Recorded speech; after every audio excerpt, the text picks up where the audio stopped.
Mydrim Davies ydw i, a fi yw rheolwr y Banc Bwyd Rhydaman. Ni wedi bod yn fisi iawn blwyddyn hyn, ond ddar mae'r coronavirus wedi dechrau yn yr ardal, mae'r sefyllfa wedi mynd lot yn wath. I ddechrau ni wedi colli rhan fwyaf o'n gwirfoddolwyr, achos maen nhw'r oedran neu'r iechyd, ni ffili gofnod iddyn nhw ddod mewn. Hefyd, mae'r eisiau wedi tifu i siwd lefel, mae'n galed i wybod faint o bobl sy'n mynd i ddod mewn, a os digon o fwyd dyn ni. So mae'r sefyllfa ar y funed yn ddifrifol. Agorodd y Banc Bwyd mis Mai 2013 a fe wedi bod yna ar y dechrau.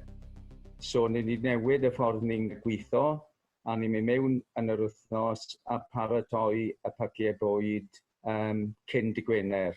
A mae mwy caled i bobl i byrnu y bwyd maen nhw moyn i hunain heb llaw o amrywiaeth i'r Banc Bwyd. So maen nhw'n cael gymaint mewn. Biscuits, tea bags, jam, ni'n rhoi toiletries yn nhw, so toilet rolls, mae baked beans, veg, cig. So amser maen nhw'n dod wedyn ar bore dy Gwener, ni'n gwybod os da wy'n unigolyn nhw neu tulu am yr bwyd yn barod. Beth mae fod yw basis i fyw am 3 diwrnod. Yn Prydain Fawr mae'n galed i gredu, ond mae 40 miliwn o bobl, na beth mae pobl annibynnol yn gweud, yn byw yn Llawdod. So erbyn nawr mae dros 200,000 o blant yn Gymru yn byw yn Llawdod. A gall hwnna ddim cario ymlaen, sy'n mae hwnna'n iawn. Ond sy'n mae fe'n rwydd i ni i fynd i byrnu bwyd yn bylc. Achos dim ond 3 o bob eitem, mae'r arfarchnad yn bylon gwerthu ni. Dim ond llawn diwrnod o reino y dechreuodd, oedd yn gweithio dyn ni ar ddechrau'r blwyddyn sy'n still dyn ni nawr.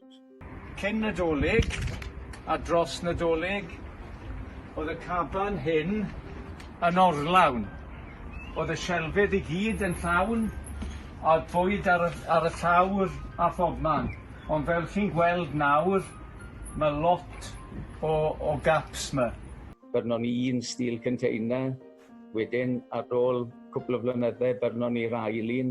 Nawr mae 3 steel container dyn ni yn y maes parcio tu ôl yr eglwys. So ni clirideg y peth lot mwy manwl te.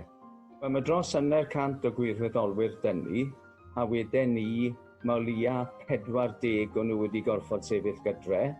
You can't get the staff in. Mae tulu dy chi a 4 o blant. Na fe. Tu ôl yn y cabanau, ble mae'r bwyd yn cael ei gadw, mae bwyd wedi dod mewn yn ystod yr wythnos.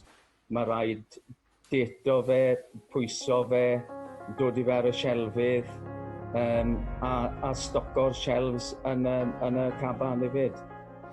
Mae'r bore wedi dod i ben, mae'r Banc Bwyd ar gau, mae'r gwirfoddolwyr wedi mynd gytre, ni wedi bwydo tua 100 o bobl bore yma.